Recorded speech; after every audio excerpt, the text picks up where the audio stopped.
Welcome everyone. Judicial dream YouTube channel पर आपका स्वागत है। आज हम डिस्कस करेंगे एक बहुत ही अहम, एक landmark case law, Minerva mills बनाम यूनियन ऑफ इंडिया 1980 का मामला। जी हाँ, ये भारतीय संवैधानिक इतिहास में एक मील का पत्थर है, बिल्कुल। और ये डिस्कशन खासकर लॉ स्टूडेंट्स, यूपीएससी एस्पिरेंट्स और जो एडवोकेट ऑन रिकॉर्ड यानी एओआर परीक्षा की तैयारी कर रहे हैं उनके लिए बहुत इंपॉर्टेंट होने वाला है। बिल्कुल, क्योंकि ये सिर्फ एक फैक्ट्री के अधिग्रहण का मामला नहीं था। हाँ, वही, ये उससे कहीं ज्यादा बड़ा था। ये तो संविधान की जो मूल आत्मा है, उसके प्रिंसिपल्स हैं, उनको बचाने की लड़ाई बन गया था, है ना? सही कहा, बिल्कुल। तो चलिए शुरू करते हैं। थोड़ा बैकग्राउंड बताएंगे कि मामला शुरू कैसे हुआ, ये मिनर्वा मिल्स क्या थी? हाँ, तो देखिए, मिनर्वा मिल्स कर्नाटक में एक प्राइवेट टेक्सटाइल मिल थी, मतलब कपड़े की मिल। अच्छा। 1974 में सरकार ने एक कानून के तहत Sikh textile undertakings nationalisation act 1974, इसके तहत उसे एक सिख अंडरटेकिंग घोषित कर दिया, मतलब बीमा इकाई। सिख मतलब फाइनेंशियली वायबल नहीं रही होगी शायद। हाँ, कुछ ऐसा ही। और फिर उसका मैनेजमेंट, उसका प्रबंधन सरकार ने नेशनल टेक्सटाइल कॉरपोरेशन को सौंप दिया। ओके, तो फिर मिल मालिकों ने इसे चैलेंज किया होगा। जी हाँ, बिल्कुल। उन्होंने इसे सुप्रीम कोर्ट में चुनौती दी। लेकिन जैसा आपने कहा, बात सिर्फ मिल तक नहीं रुकी। असली कानूनी लड़ाई तो कहीं और ही थी। कहाँ पर? मतलब वो कौन सा पॉइंट था जो इतना बड़ा बन गया? वो पॉइंट था 1976 का 42nd संविधान संशोधन, इमरजेंसी के दौरान जो आया था। हाँ, 42nd अमेंडमेंट कंट्रोवर्शियल था काफी। बहुत ज्यादा। इसने दो बहुत बड़े और अहम बदलाव किए थे संविधान में। पहला तो था अनुच्छेद 31C का विस्तार। आर्टिकल 31C, ये तो डीपीएसपीज को एफआरएस पर वरीयता देने वाला था ना? हाँ, बिल्कुल। पर पहले ये सिर्फ दो डीपीएसपीज, अनुच्छेद 39B और C के लिए था। मतलब अगर इन दो सिद्धांतों को लागू करने के लिए कोई कानून बनता है तो उसे अनुच्छेद 14 या 19 के उल्लंघन के आधार पर चुनौती नहीं दे सकते थे। ओके। लेकिन 42वें संशोधन ने कहा कि किसी भी निदेशक सिद्धांत को, मतलब पार्ट 4 के किसी भी डीपीएसपी को लागू करने वाले कानून को इस आधार पर चुनौती नहीं दी जा सकती। मतलब सारे के सारे डीपीएसपीज को मौलिक अधिकारों, खासकर बराबरी और स्वतंत्रता के अधिकारों से ऊपर रख दिया। वाओ, ये तो बहुत बड़ा चेंज था। और दूसरा बदलाव? दूसरा बदलाव था अनुच्छेद 368 में, जो संसद की संविधान संशोधन की शक्ति से जुड़ा है। हाँ, the power to amend the constitution. जी, उसमें दो नए क्लॉज, मतलब खंड जुड़े गए, क्लॉज 4 और क्लॉज 5। और ये क्या कहते थे? क्लॉज 4 ने कहा कि संसद द्वारा किया गया कोई भी संविधान संशोधन किसी भी आधार पर किसी भी अदालत में चैलेंज नहीं किया जा सकता। मतलब जुडिशियल रिव्यू खत्म। मतलब कोर्ट देख ही नहीं सकता कि ये संशोधन सही है या नहीं। बिल्कुल। और क्लॉज 5 ने तो और आगे बढ़कर कहा कि संसद की जो संविधान संशोधन की शक्ति है उस पर कोई सीमा नहीं है, कोई लिमिटेशन नहीं, वो असीमित है। Absolute power. बाप रे। मतलब संसद जो चाहे वो बदल सकती है और कोर्ट कुछ कह भी नहीं सकता। हाँ, यही इरादा था। एक तरह से संसद ने खुद को संविधान से भी ऊपर रखने की कोशिश की। तो यहीं से वो सेंट्रल क्वेश्चन उठा होगा कि क्या संसद की पावर इतनी अनलिमिटेड है कि वो संविधान का मूल ढांचा ही बदल दे? वो जो केशवानंद भारती वाला मामला था ना? बिल्कुल।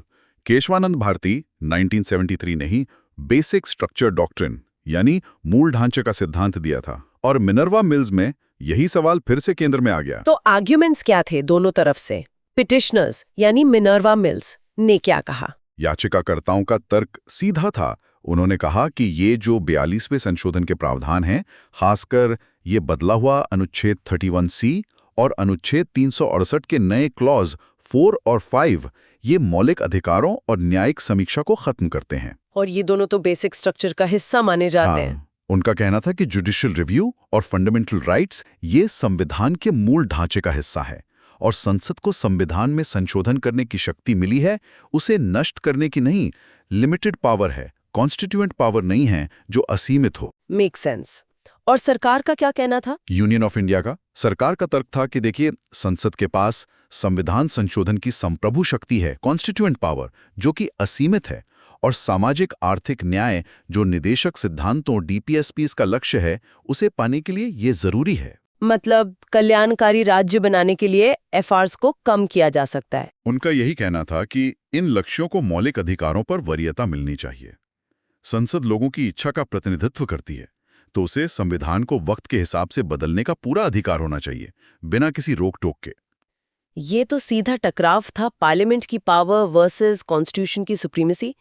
तो फिर सुप्रीम कोर्ट ने क्या फैसला दिया? ये आया था 1980 में ना? जी हैं, 31 जुलाई 1980 को 5 जजों की बेंच थी और 4-1 के बहुमत से फैसला आया।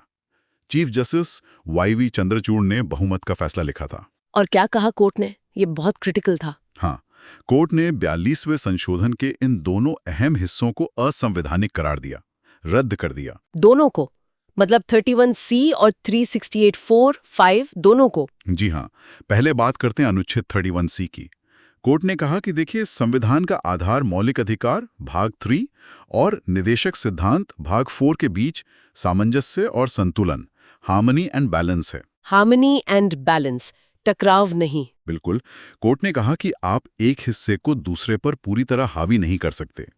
डीपीएसपीज इंपॉर्टेंट हैं, लेकिन उनको लागू करने के नाम पर आप मौलिक अधिकारों को पूरी तरह खत्म नहीं कर सकते। ऐसा करना संविधान के मूल ढांचे का उल्लंघन है। ओके, तो वो जो बैलेंस है जी, वो ही की है। एग्जैक्टली। और फिर कोर्ट ने अनुच्छेद 368(4) और 5 को भी असंवैधानिक घोषित किया। क्यों? इसका क्या कारण दिया? कोर्ट ने कहा कि न्यायिक समीक्षा, जुडिशियल रिव्यू, संविधान के मूल ढांचे का एक अभिन्न अंग है। संसद कानून बनाकर इसे छीन नहीं सकती, संविधान संशोधन करके भी नहीं।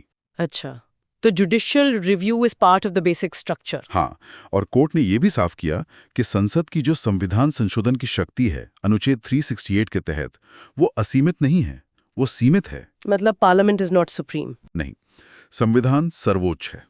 संसद संविधान के तहत काम करती है, उसके ऊपर नहीं।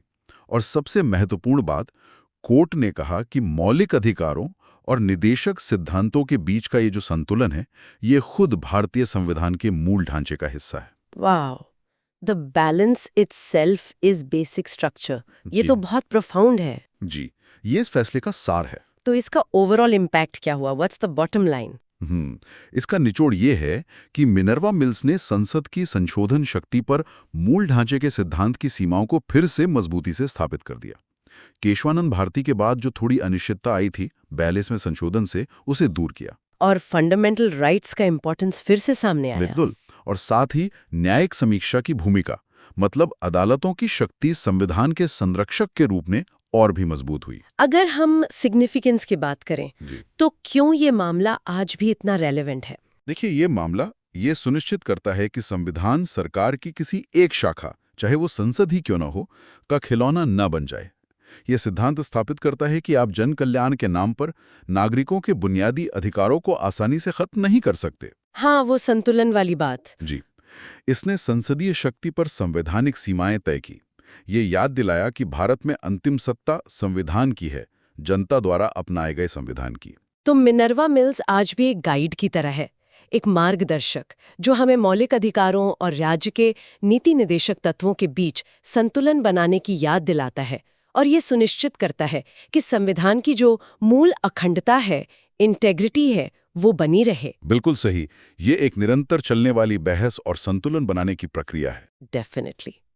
तो ये थी हमारी आज की चर्चा मिनर्वा मिल्स बनाम भारत संघ पर। उम्मीद है आपको ये डिस्कशन पसंद आया होगा। अगर आपको ये वीडियो अच्छा लगा तो प्लीज़ इसे लाइक करें और जुडिशियल ड्रीम चैनल को सब्सक्राइब करना ना भूलें।